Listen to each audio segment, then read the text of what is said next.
Banditry started under the watch of APC because they were the ones that brought them in. It was 1992-93 in Kaduna. A riot broke out which they call the Zango Kataf riot. I was a young boy, very, very young then. And people were killed in scores. If you are not an Hausa person practicing Muslim in Islam, they were killed. Especially if you are from the southern part of Kaduna, the tribes from the southern part of Kaduna, they were massacred. It was called the Zango Kataf riot.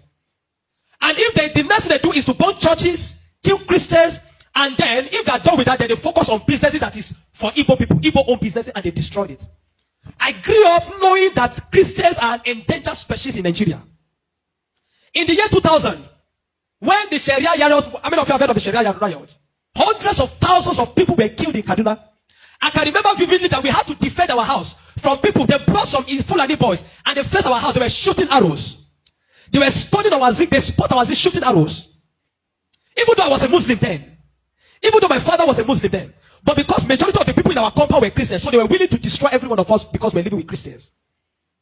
I can remember a particular church in Mando, for those that know Mando, in Kaduna, called Chapel of Redemption. That church was destroyed.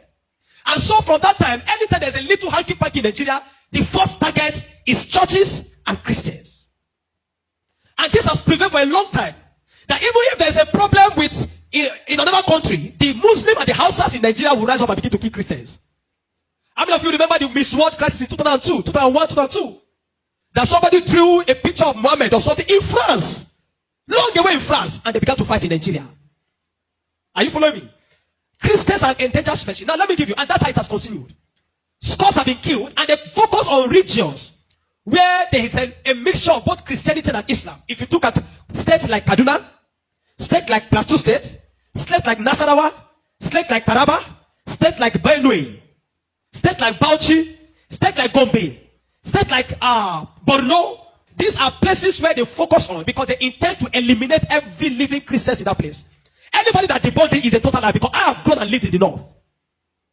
I've spent 80 to 80% of my life in the north, so I understand this thing. Several times, I cannot forget the Sharia riot. We were running for our lives. Even though we were Muslims, but we're still running because as far as you are not of that ethnic group, practicing what they practice, you are a victim. You can be burnt alive. Many of us saw human beings that were burnt alive, like roasted like yam. And it has been going on for a long time. The genocide against the Christian faith. Are you with me? Many years ago, in Kano State, a man was beheaded. And anything they talk about there, he said blasphemy. And guess who was the person that led it? The man called Sanusi, Lamido Sanusi, was the one that led him up. And they beheaded him, they killed the Igbo man. They killed him and they put his hand on the stake and they were using it to parade the city. You will understand of a woman also that is an evangelist. Evangelist Eunice that was preaching about 2016 or 18 in Abuja. And they killed her. We cannot talk about a young girl called Deborah Samuel that was killed. I schooled in Jos, and for years, the people of Plateau have been massacred. Riot breaking out every single time. The one that the moment anything happens, the next people that are victims are Christians. And it is unfortunate that all these years, the government have not been able to do anything about it. But the agenda is deep. Are you with me this morning? Why am I saying? Because I don't want us to be an ignorant people. If we are ignorant people, they will control the narrative. And these days, let me tell you this truth. God will not come and fight for you. Remove that thing from your mind. If Christians don't rise up, pray from now till tomorrow. God is not coming to fight for you. Are you with me? Now, in the year 2009, Boko Haram started.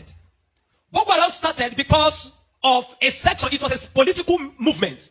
They created Boko Haram as a political talks to bring confusion into the government of Goodluck Jonathan.